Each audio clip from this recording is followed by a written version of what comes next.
Shalom, can you hear? Hello?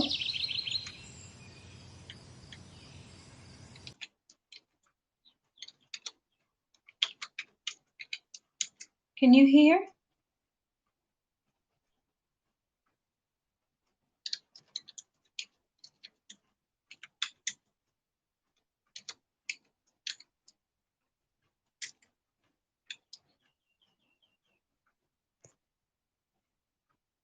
Can you hear?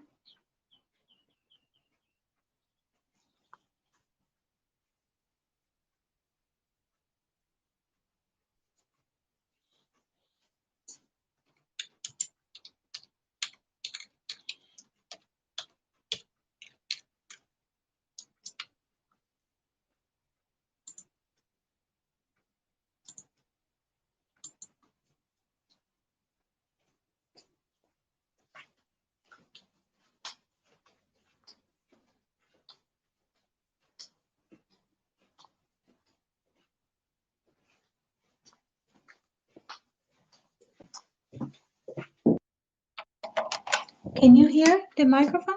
Okay.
Shalom, good afternoon. How do you do, Fernando? Your microphone is open.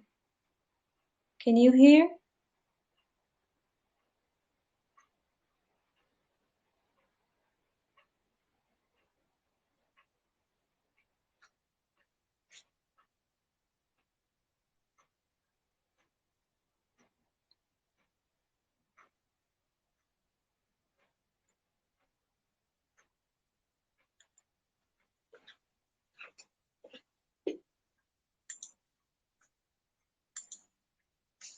Shalom, Fernando, can you hear?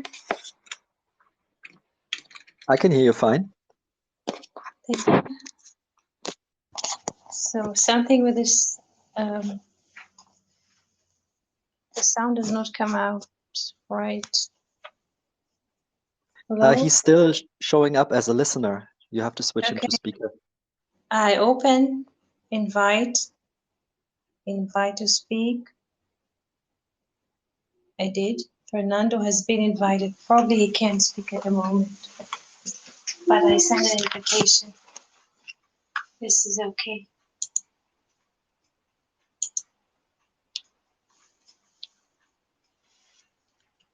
We also have people here joining us from YouTube. Yes. Mm-hmm. Can we start?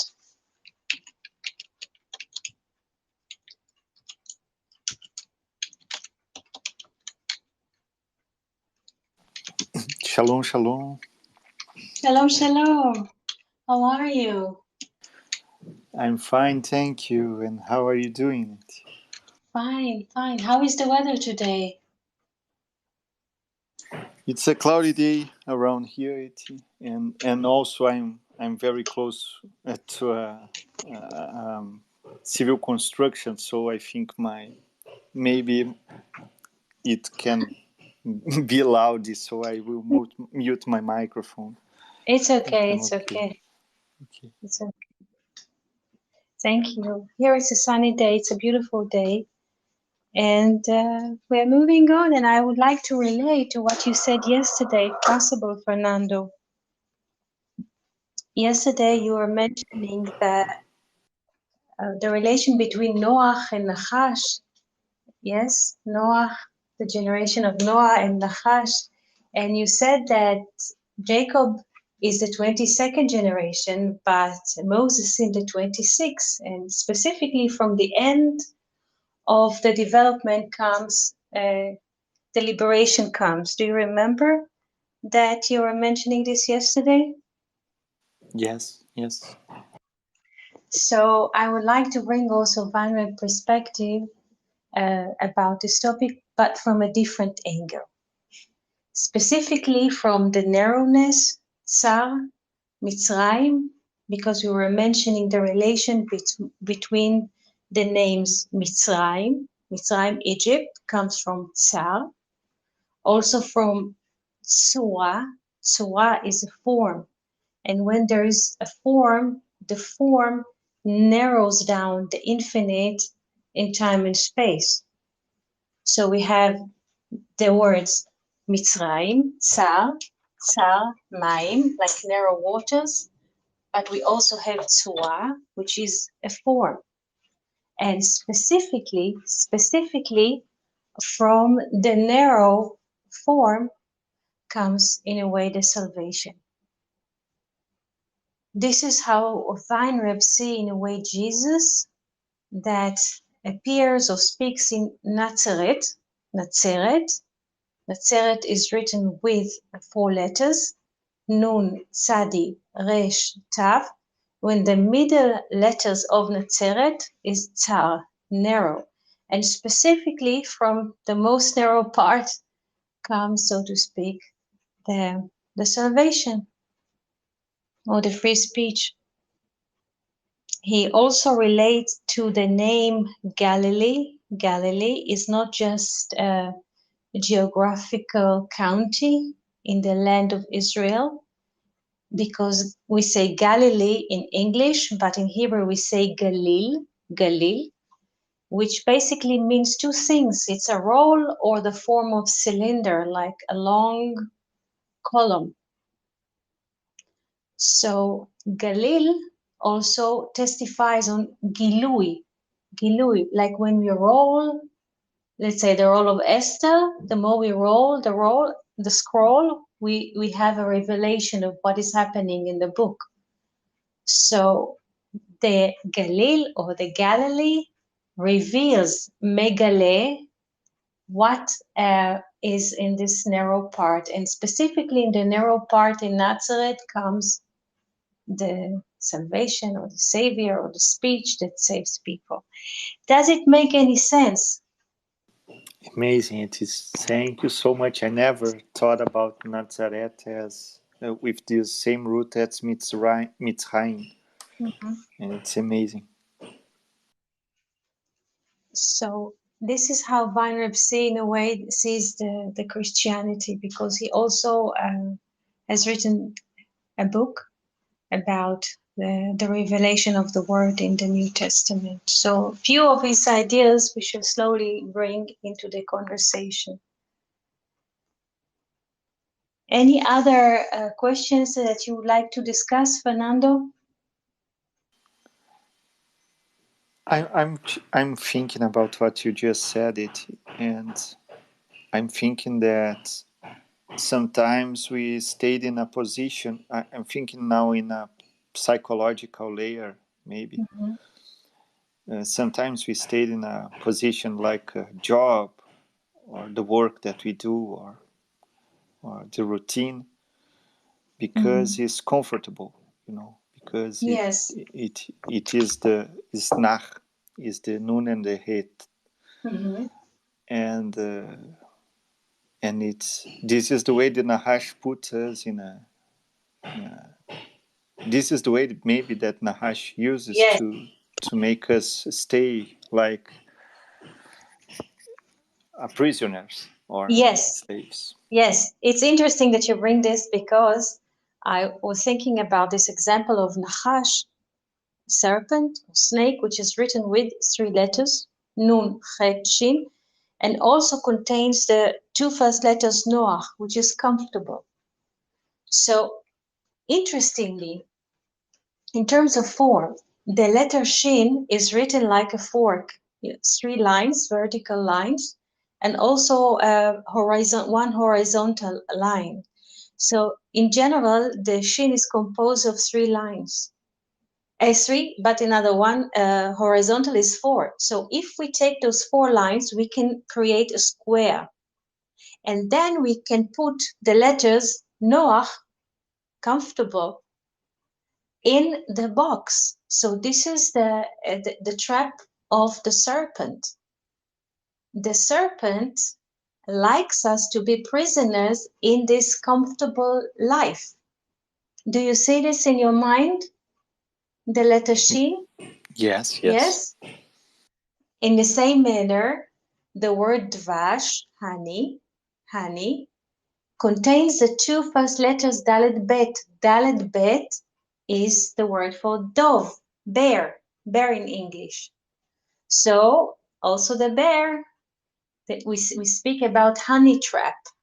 Again, the shin, dvash, honey, the shin, which is composed of 4 lines, we can open the 4, create a square, and the dove, the bear, is trapped where?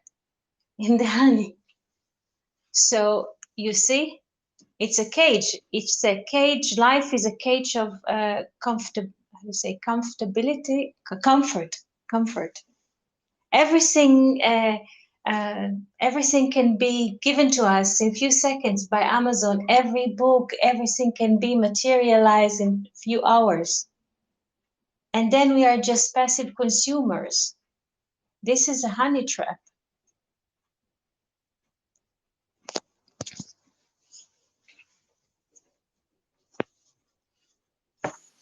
I'm thinking about the Stoic tradition.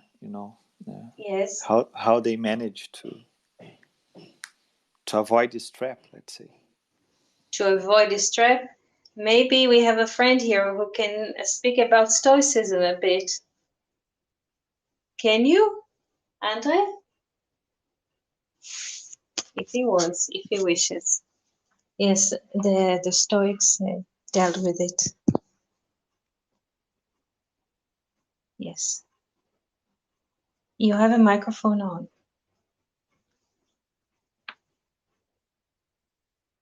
Thank you. Yes, we can. But there's a lot to say about this, of course, about Stoicism as a philosophy. Yes. Maybe as a basic principle, they say that a person basically has to choose and to see very carefully what he has power over and to only focus on those things.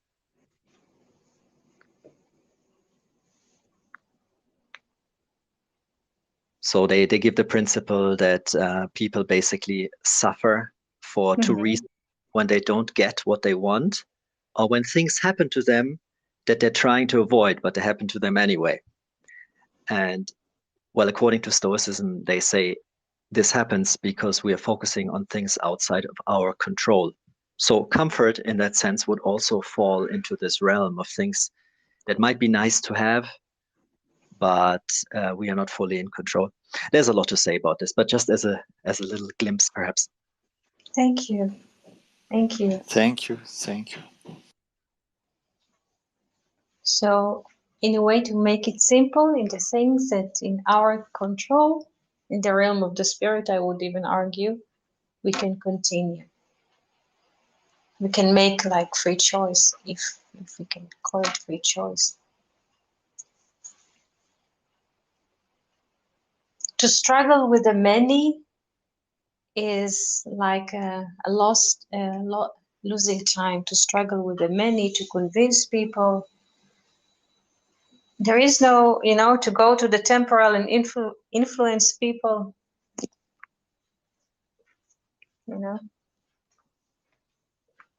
It depends basically on the development. It's not the world development is not good in this manner, but it's about the recognition of the individual.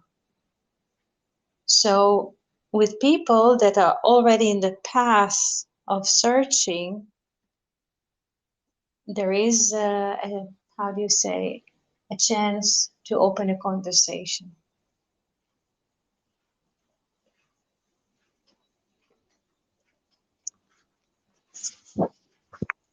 Because there is no, how do you say, a cause to open discussions with people who are sitting in their comfort. They're already so diffused with the comfort and the frame that they build around their lives and the fences for decades. So it's better to turn and to continue with the spirit. I think it's clear, Fernando, what I was trying to say.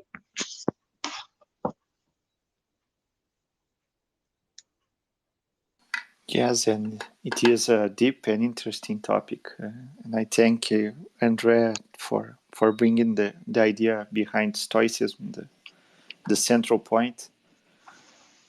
Because we have in the other hand, sometimes just to bring one idea more, that we do not have choice, and Yes.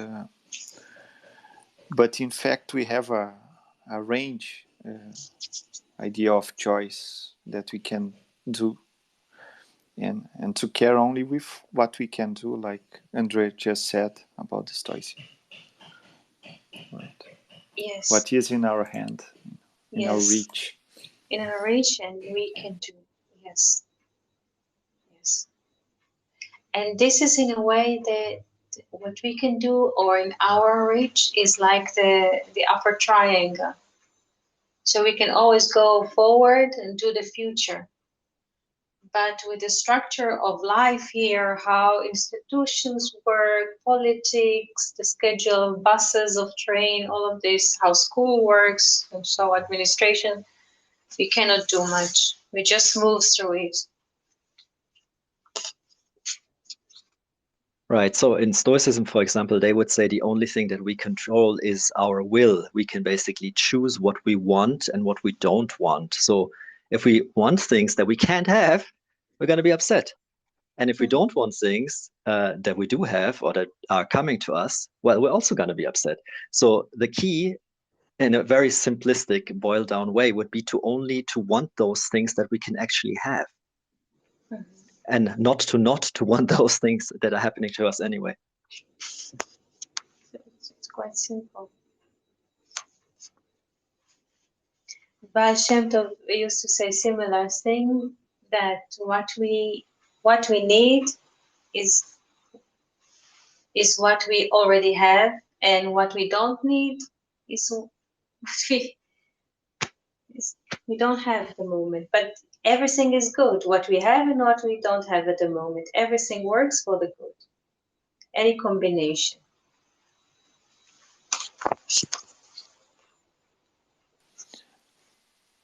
About this topic of slavery as well, Yes. if I may ask one new question, just to open a little bit the vessel, like you said once. Felipe said about the kings yesterday, the 37 kings, if I remember. Yes, 31. 31, yes, Thank you. If you could say something about this, or open an idea about what the traditions say about these kings. I can open the chapter. 1 second. Those are the kings of Canaan that Joshua was supposed to fight, but to go through them in order that people could inherit the promised land. But this is not historical event. It is something which is happening in us all the time. 1 second. 1 second, I'll find it.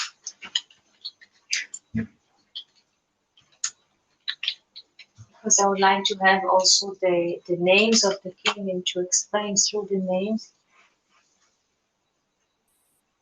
Let's see.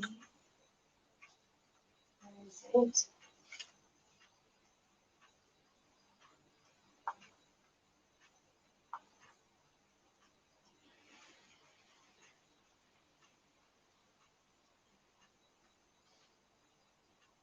I'm trying to find the location of the verse.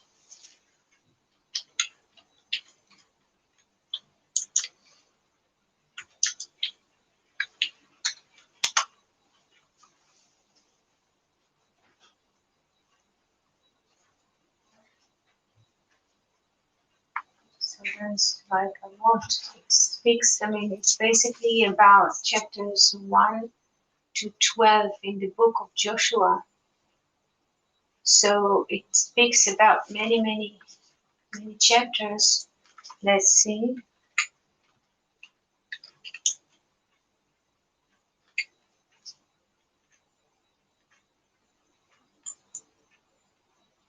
Let's see. It's really pretty long, but there is a very famous king called Achshaf. According to this name, I can locate the chapter.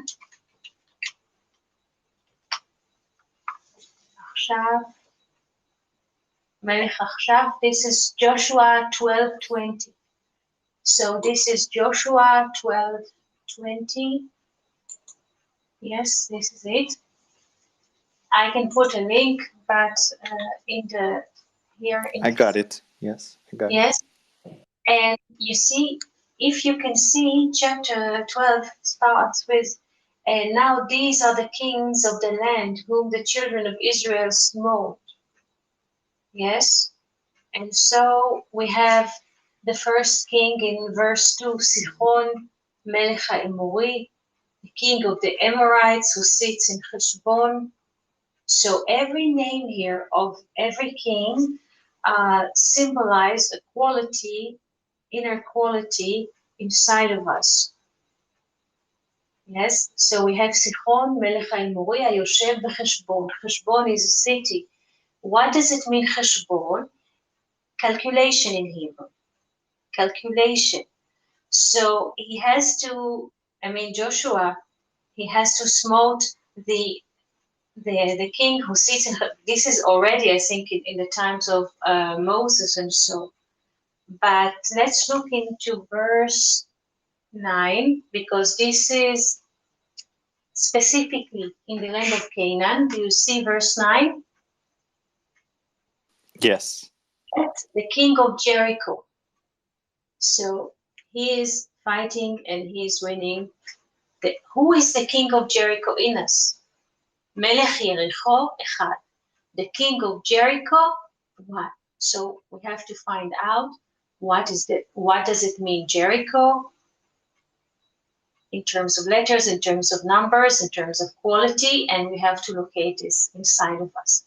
Melech Ha'ai, the king of the eye, which is sitting to the side or next to Bet El, one king, Echad. King of Jerusalem, one. King of Hebron, one. King of Yarmut, and so on.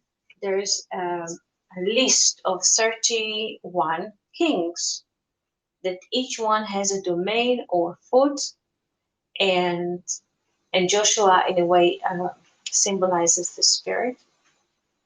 And only the spirit can do this, can remove those qualities and leave empty space for the divine to be. This is the meaning of the wars that Joshua handles. Does it make any sense? Yes. I'm wondering what each king means. Just. We have to open book. Yes, I know that is a lot. I know that is a lot, but It will take a if you few could, years. Yes. just one example or something. Yes, there is Achshaf. There is a king Achshaf that he makes like witchcrafts.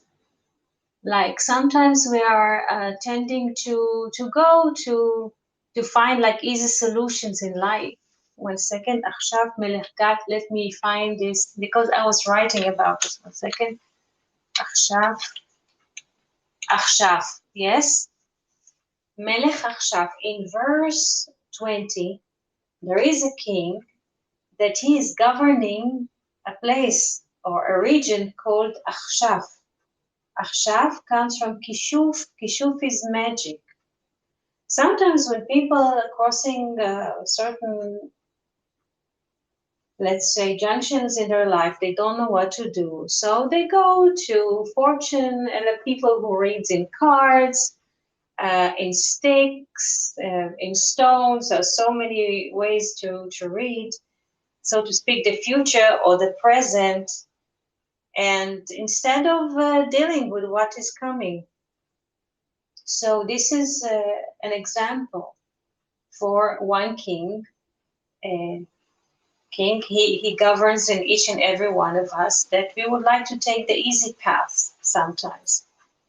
Comes from Kishuf. Kishuf is a magic, but also in Kashafa, in Arabic, it means reveal. We always look for solutions in the revealed, in the temporal. We in the short frequency path. We don't look for the higher or for the eternal. So in a way, the king of Achshav stands against the eternal. Does it make any sense? Yes, it's interesting that Kashaf, the root Mm-hmm. of the letter magic, gives the gematria of 400, I think. Yes, it's true. The 400. This is the far, you see? So you take the Aleph. Aleph stands for the one, and Kaf, Shin, and Fe stand for the 400. So you see, is the one who's pulling to the last end from the source, from the origin, from the one. So in our region where we live in, it's very common that people, when they have moments in their life, they go to coffee readers, card readers, sticks readers, who knows, reading in the eye radiology, reading in the foot, all kinds of reading in fruits and vegetables, who knows.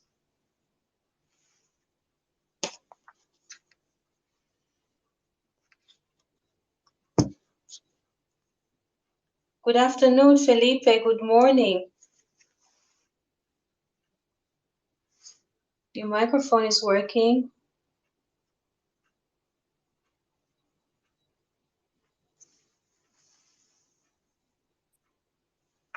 Fernando was mentioning. Hello. Shalom. Hello. I Shalom. was Yeah. listening in the PC, but it don't appears to you when I'm not in the mobile. So now I went to the mobile, but I'm sure of low battery. So, but yes, shalom. Thank you. I was listening to the answer about Joshua as well. Thank you for your question.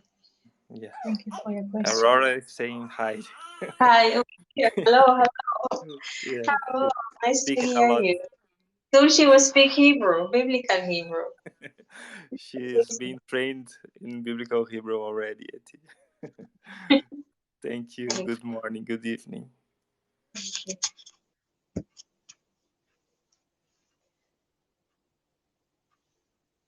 Questions or thoughts?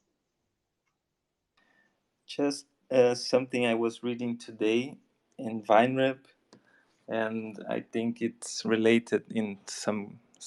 There is we can do some relations. He was speaking about the bones in skeleton and the flesh, meaning the 248 bones in human skeleton and the 365, I guess, is the rest of the number, which both complete 613 commandments. And it's interesting because he speaks about the skeleton being the male part, and the flesh being the female part. Yeah. And I was relating this skeleton with something that remains, sometimes. And now you were talking about some, if I may, sorcery and divination. I don't know the terms exactly, but reading the future, reading the present, and so on. And sometimes we see, in movies, people making this kind of things with the bones. Yes, yes, and yes. and I guess the bones are something that tells us a story. It's like the Zahar, the the one who remembers. uh, I was relating the bones as the male part and the Zahar, and this was the link I've made. And it's just a non-linear thinking, non-linear thinking. It's very good because the Bible speaks about 365 Giddim, Shasa Giddim, 365 tendons, relates to the masculine system, and 248 Evarim, organs, which related to the flesh, to the feminine. Gid, tendon, is a part that connects the bones to the muscles. Gid is also, if we add the letter mem to it, or before the word gid, which is a tendon, we add the letter mem to the gid, we get a magid. A magid. So the magid is the one who tells a story. So you can say, or you can ask, who tells a story? The magid. And who is the magid? Is the one who remembers.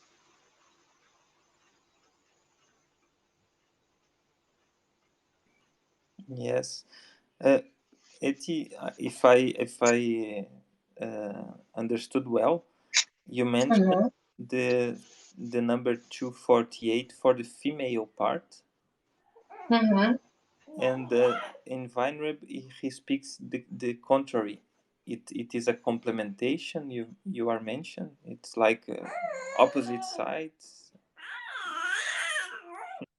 He speaks, I mean, because the Bible speaks what we are making. We speak about feminine and masculine as like biological, yes, but the Bible speak in a way, in a cleaner way. The tendons are the white parts, yes, Loven from Lavan, the wisdom or the light or the essence, and 248 Evarim, organs, is the red part or the reddish part, the vessels. So we have light in a vessel.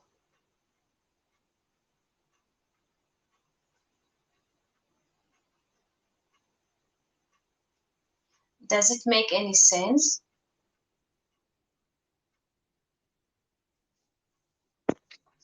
It makes, yes, it.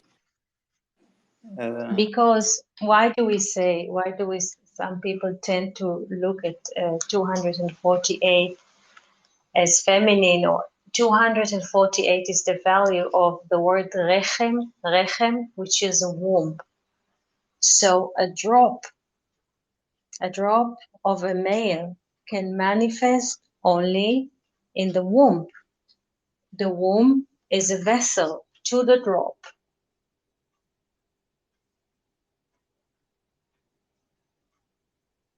So there is a relation between light and vessel. Make any sense? Yes, it. I was, what I was reading of Weinreb. He was taking the number 248 as the active um, commandments, the positive actions that Yes. that one should complete in his life, and the other number 365 as the negative commandments.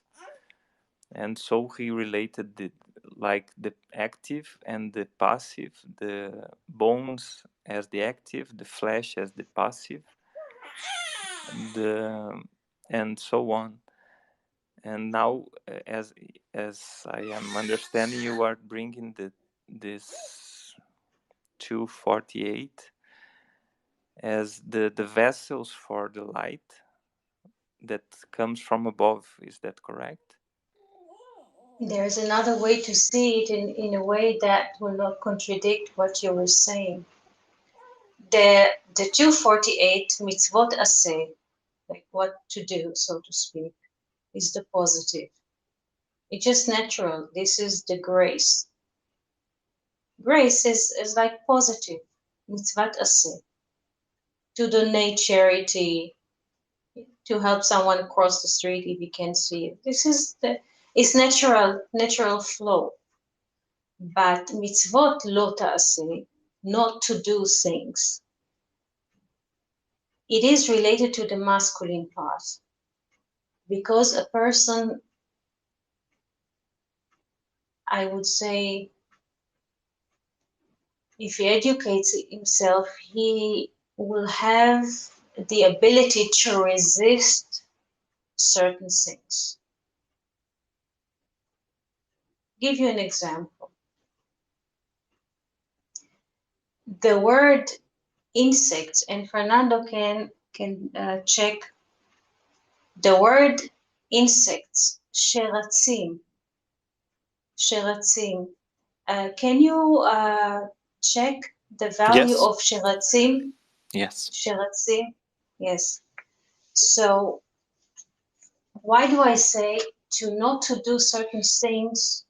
A person has to have ability to resist things, and this is connected more to the masculine power in us to resist, because the masculine part in us, the one who remembers, you could say it's the part or the has to do with the spirit or with the individual sense that each and every one of us. Most people, if you put them in the mob or in the crowd or in the community, will act from, how do you call it, peer pressure.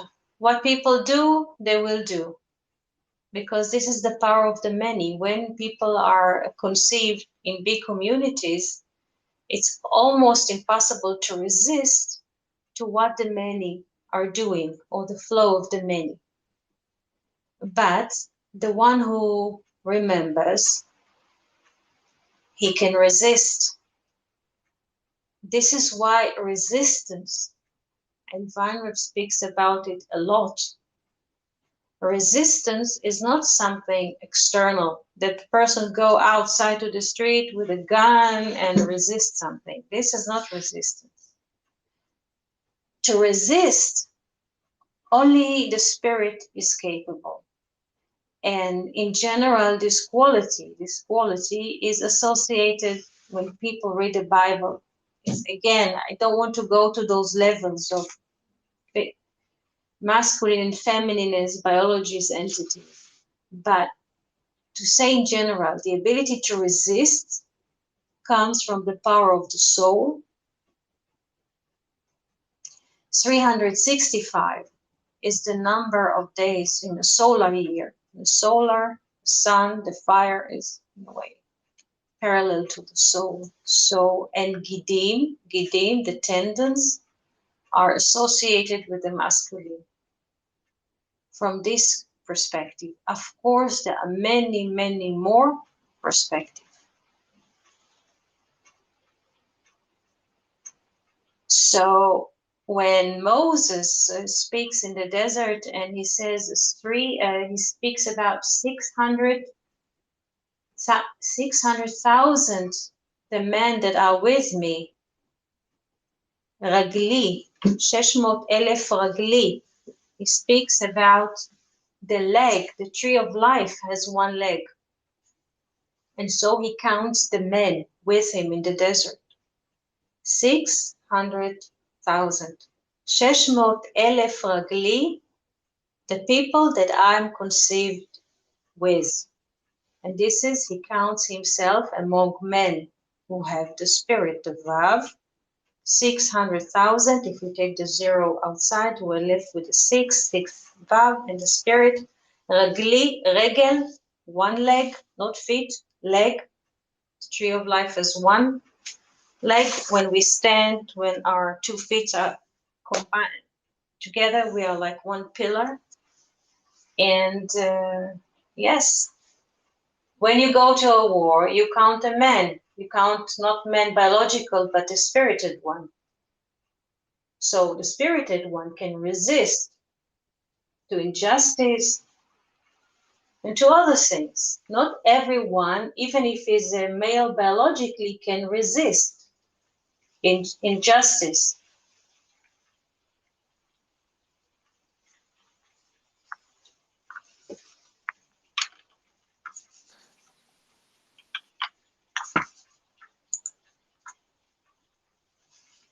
Yes, Fernando? Just yes. I saw that the gematria gives us 358.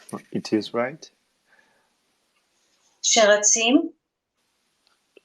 I think I thought that was harakim. Harakim. Harakim insects. Okay, let's see. Sheratzim. 1 second. There's Weinreb. He called it Sheratzim. Let's see. Oh. How much Harakim? How much insect gave to you? 368. Like Nahash. Yes. Like Nahash. Yes. 68. And Sheratzim is Sheratzim. 640 Sheratzim, those because the Torah, just an example about resistance. Vanre brings it in the book of Yonah. Sheratzim, those all kinds of insects which are running on the ground. Ants and all the family of those, name them in any language. The word Sheratzim, it means those who are running. She, that. Ratzim are running on the ground, insects to their families, cockroaches, people, they have completely, many books about them. So the value of Sheratzim, those who are running, like God blesses in Genesis, that the water will have this many insects, the Hebrew says insects, probably the English says something else. The value of Sheratzim is 640. 640 is the value of the word shemesh. Shemesh. Shemesh is a sun.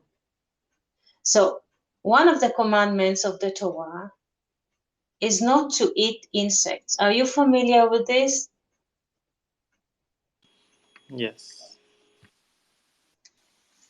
Why, so to speak, what is the logic? Because in Asia, I heard once friends, they travel into China They were hungry, and this is what people, I don't want to speak about what people offer as a food on the street in China, but it has to do with insects, and let's not go into details.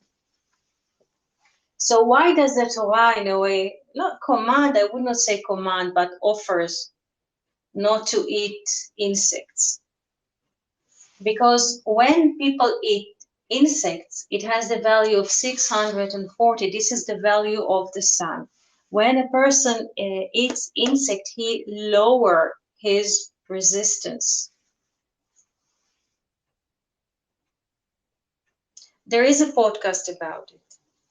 I think like 10 or 15 minutes I was speaking about the relations between eating insects and reducing our ability to resist or to go with the spirit, speaking about it positively. Also, sheratzim, insects are bottom feeders. This is opposite to the spirit. Sorry, could you repeat the last word, Zeti? The insects are? They are bottom feeders. They like crawling on the ground, on the earth. Yes, yes. So when a person eats, speaking like naturally about things, not with numbers, but simple logic is that a person becomes what he eats. So if people are eating all kinds of insects, they lower their lives to what they eat from what people nourishing themselves. That's very interesting. Thank you. This symbolical aspects of the the nourishments. That's a topic for itself. I I I think this is very interesting, and I think about, for instance, the fishes with leather, leather skin. Yes, yes, yes. It's And a very beautiful. I don't know much what to think about it, but as far as I can wonder in symbolical manners, we can grasp some thoughts. For instance, the Torah says to eat or to consume only fish that have scales and fins. Scales, you know what scales is? Um, you know what scales is? Yes, yes. Yes. Yes, and fins, you know what fins is? Yes. Yes. So what is this idea to eat only fish that has scales and fins? Fish lives in the water, and the water, in a way, symbolizing the pleasures of life. And a fish that has both scales and fins can reject. He can reject the assimilation with the water because he has like an armor, like knights. You know, knights in the Middle Ages. You Yeah. see this? Yes, they have this armor from metal that is like from scales that people could not harm them with swords or with Yeah. Yeah. yes, so there is protection. So in the same manner, the fish who has a scale and fins, with fins he can move, meaning he can move in water. He's not still, muddy. So the fins enables him a movement in the water, and the scales, kaskasim. The word kaskasim is very important in Hebrew because kaskas is like kufshin, kufshin. Kufshin is 100, 300, 100, 300, so 400, 400. He can reject the pleasures of life. So if people read the Torah and they take or inspired from what is written in the Torah, the inspiration I would call it. The recommendation is to consume a fish that can resist resist the passivity. He has fins, so he can move by its own. Plus, he has scales, he can resist pleasures. So, if a person nourishes himself from, let's say, active fish, so he eats it, and he also gets the qualities of the fish that he was eating. For instance, salmon fish has a scale and fins. So, and he also, yes, it's how do you say, he lives in cold water. And so what happens is when we eat, we are unifying. There is a unification, and Weinberg speaks about this a lot. There is a unification between a human and what he eats, and what he consumes as eating it. They become one. So if we eat a fish that has fins and scales, also we are nourished with the power of resistance of the fish. So to speak, the upper fish, because when we look at the zodiac, we have 12 signs, and one of them, the last one, is the fish. We have like two fishes, the upper fish and the down fish. So a person who consumes or eats fish that has scales and fins, he nourishes himself from the upper fish, the one who's connected, who rejected water and pleasures, and Thank you so basically much. chooses life. You're welcome. That's so beautiful. Thank you. You're welcome.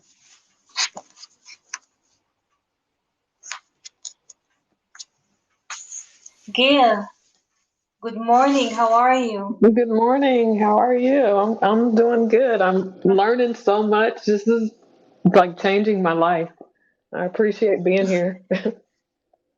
You're most welcome. Can I ask you, shall I call you Gail or Jill? I'm not sure. Um, uh, Jill, but Jill. uh, Jill. Thank you, Jill. thank you. Thank you so much. Mhm. Thank you so much.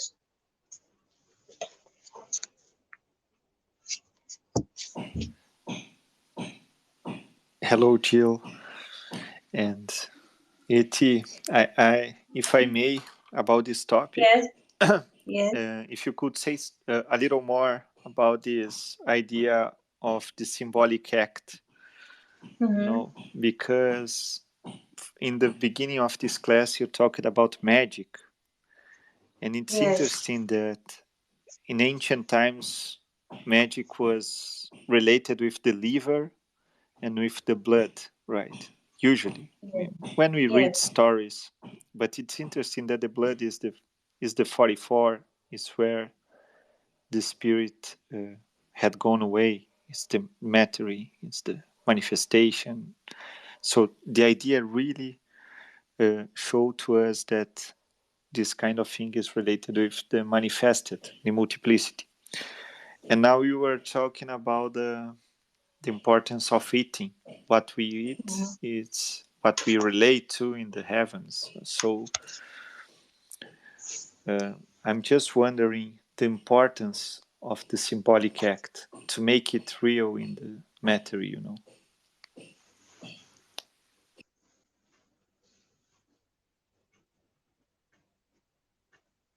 You asked about the symbolic act of eating. Not only in eating, because we can Oh, light a candle or we yes, can make a prayer in different positions also, or in different look into different orientations. So everything counts to make the symbolic act, to be in relationship with this archetype power, with this archetype energy, maybe.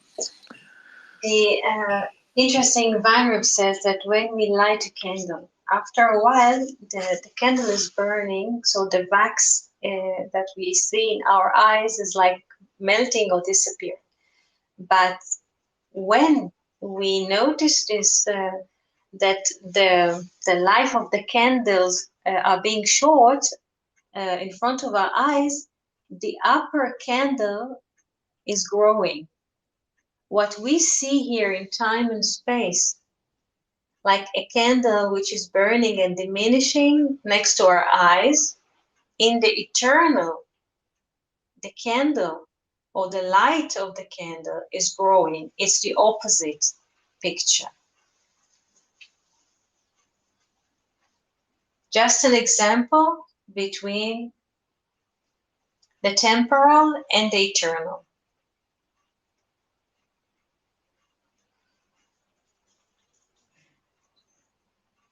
Does it make any sense?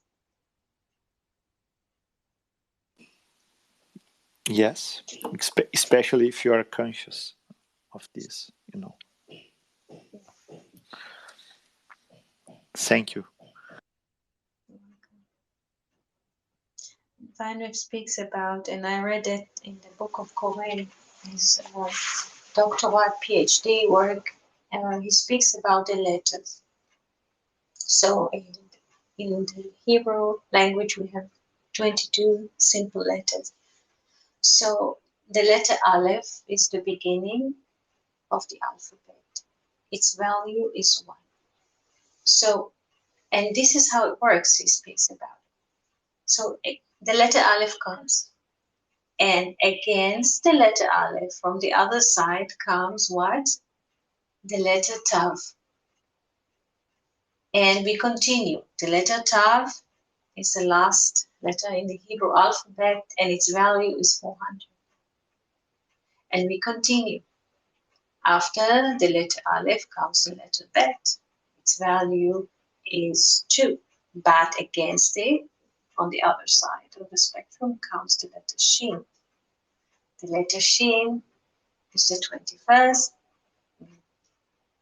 second from the last, and Bet stands against Shin, or Shin against Bet. And this is how we build the code, another code in which we read the Bible, Etbash. What does it mean? Against every Aleph that we see in the scriptures or in the Hebrew books, we can put a Tav. Because Aleph is 1, Tav is the 400, the end, so to speak. Now, against every Bet, we can put a Shin, and so on. This is very, very interesting as a system, meaning not just what we see in our life or perceive in our senses exists, because in another realm comes a different, maybe sometimes opposite reality. In the book of Zohar, they speak about this a lot. They say the following: who in this life is a person with a lot of honor, and everybody gives him a lot of respect and has a reputation and money. In the world to come, he is very little, he is nothing. But a person who makes himself little or unimportant in this life, when people are measuring others with money, and so people who minimize themselves or their self-importance in this life, in the world of duality, the soul is rocketing high. Just an example.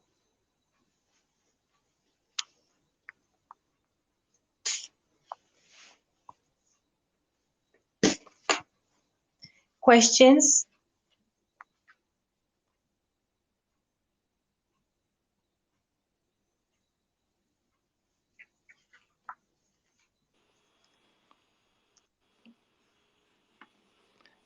It's just interesting, this code, Eti. And I was thinking about some words that we could make a relation. Some simple words. I don't know if you have any examples that we could think about. Mm-hmm. I am with the like a table, a sheet opened. You mean the example of Etbash, like the code of reading the language? Yeah. Mm-hmm. Like I was thinking about the word Av, father. Mm-hmm. Yes. In this code, we would have Tav Shin. Is that correct? Yes. Tash. Tash. And The one who exhausts. it means something. Tash. Tash is to opposite than shet. Shet is to establish, but tash it means to exhaust. Exhaust. To exhaust someone. To finish. Tash. To... To finish, to exhaust, to consume. Tashu kochotav, that he is exhausted. Tash. Tash. Because the 400 comes before the 300. So the matter comes before the spirit. This is why people are exhausted. Tash. Yes, yes. Interesting. Interesting, thank you. There is another code. If you're interested in different codes, and this is also how Weinreb accessed the Bible, because there are many ways to penetrate the secret. One of them is named Ik Bachar. Ik Bachar. Please write the letters that I could explain. Ik Bachar means Aleph equals Yod equals Kof. Meaning, Aleph equals 1, but also equals Yod, because Yod has the value of 10. So it doesn't matter that the 10 is 1 and 0, it still testifies on the 1, on the origin. So Aleph, which is 1, equals to the Yod, which is 10, and equals to the Kof, which is 100. In this way, he approaches the word Kedem. Kedem, which means east in English. If we decode Kedem and we take the Kof as 1, so again, Kedem is 144, like Adam. Does it make any sense? Yes, it. Yes. Yes. And why do they call it Ik Bachar? Because the next triplets after Ik, Aleph Yod Kof, is Bet Chafresh, like Bechor. Bechor also stands the firstborn. Bet is 2, Kaf is 20. So 2 and 20 in similar, because they're like share the 2. And Resh is 200. Bachar, Bet Chafresh, 2, 20, 200. This is another code. And so on. It continues. This is just the tip of the iceberg. This is so incredible, Eti. I always am amazed by it, because it's each time we think about it, it makes the study of tradition totally infinite. It's amazing how you will never exhaust it. You'll never finish it, because you can, you know uh, you take chapter 1 in Bereshit, you can make a whole life studying it, and it's so beautiful. I like to think this, because in nowadays we are anxious people. We are our generations are fulfilled with anxiety diseases, and because we think we can grasp everything, and we cannot. We it's so many. It's so much information, and But when we study something that we are sure that it is infinite and soft, we do not get anxious, because every breath is a possibility to grasp the eternity. So we take the word Bereshit, as our friend Jeff likes so much, and you can be all life looking at it, and it's okay. You will not have to find another books and another things to search or and these codes, they are so amazing for us that are not native in Hebrew. We can take one word and just play with it and in a way have fun and have insights, deep insights, with this joy of playing around with the letters. And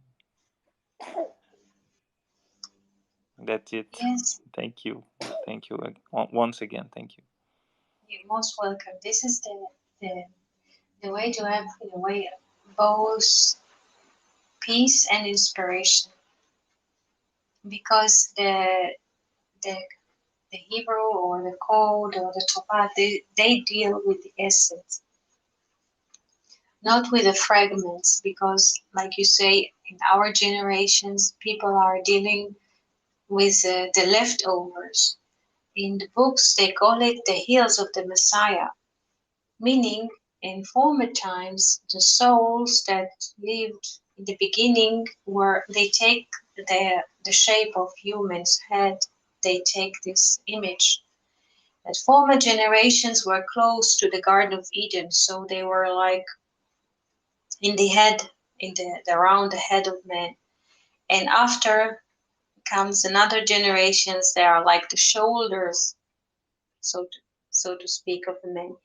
And our generation is the last one and the most how do you say low, because we are at the heels, like Jacob is associated with a heel. He was holding his brother Esau's heel, a cave. So our generations considered to be ikva de Mashiach, the heel, the last lower part of the foot of whole humanity. If we look at humanity as one bundle of life, our generation is the farthest from the origin, as far as the feet are far from the head.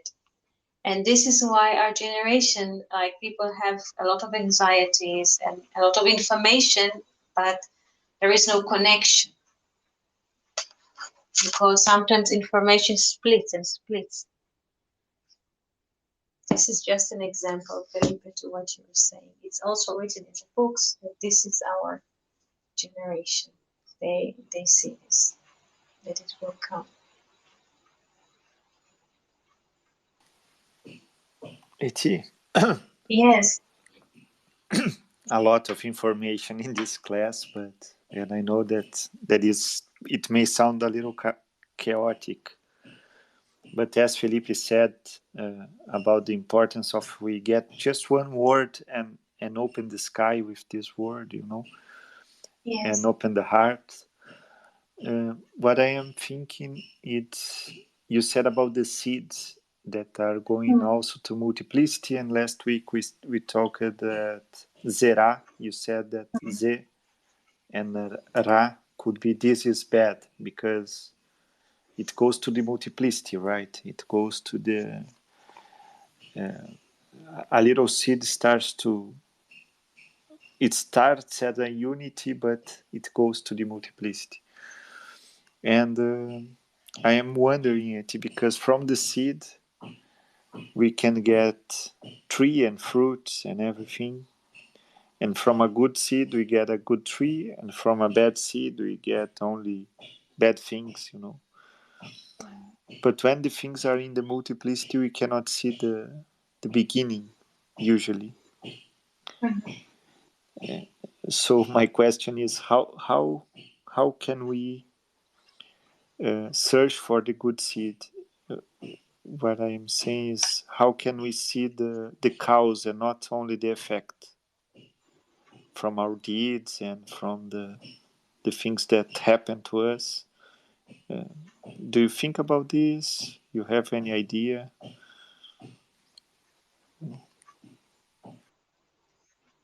give you an example, just to reflect your question, but in a different dimension.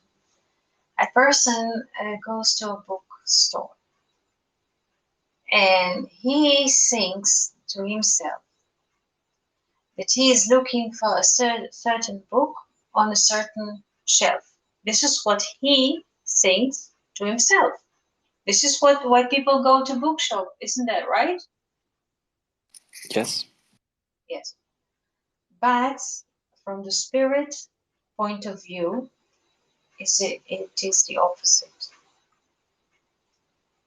The book is looking for the man to read it. This is why the man finds himself in a bookshop. So not that the man found a book, but the book found the man. In other words, the spirit is looking for the man.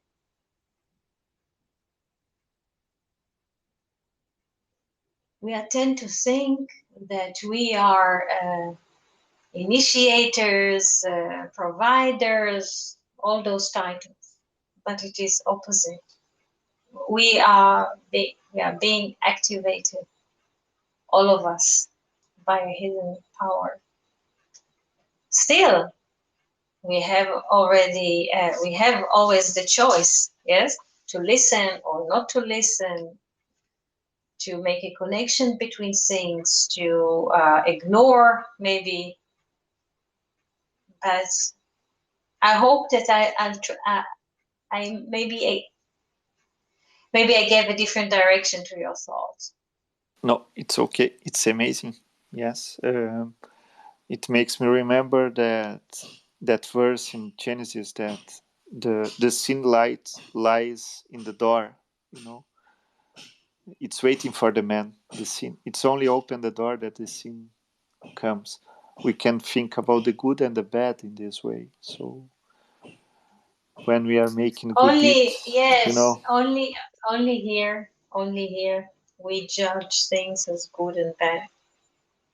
Yes. Since we have two eyes and we judge things as good and bad. At the moment, I'm reading also another work by Israel Cohen about certain branch of Hasidism in Poland at the beginning of the 19th century, and they were already then claiming to pantheism. Everything is expression of divinity, and when everything is an expression of divinity, there is no good and bad. This is the way things should be manifested or come to us. It is a very, very deep topic. Maybe it's a topic for another conversation when everything is one divinity. Amen. And I think, and this is how Weinreb sees it as well. He always makes the connection between what we conceive or perceive as duality to the eternal. Because I would like to speak to you maybe also tomorrow about the holidays, not just as historical aspect, because we were taught that the holiday Passover and so is like a traditional holiday, historical holiday. Weinreb claims the opposite. Because spring is the manifestation of liberty of the eternal. Passover is celebrated in spring, and the ancient Romans used to go to a war season because the days are getting longer. So, and this is the first counting of kings. The kings used to count a year from spring, but this is a whole system of thinking. At the moment, we cannot go deeper into this. Let's call it the calendar. What is the expression of the calendar? Because the calendar expresses something very high. Not just what we tend to think historical events. This is a deformation that uneducated people did through the course of time. It's a bias. By the way, just to your question, Fernando, Zera, as the people of the Zohar take it as Zera, this is bad, could be written in a different order, and the word Zera becomes Ezer. Ezer is assistant or Yes. help. Yes. So you know, so we don't have enough time to go into those details, but maybe tomorrow we can speak about the calendar and the holidays in general as a manifestation of the spirit, the eternal spirit that unifies, that makes meetings with us during the holiday.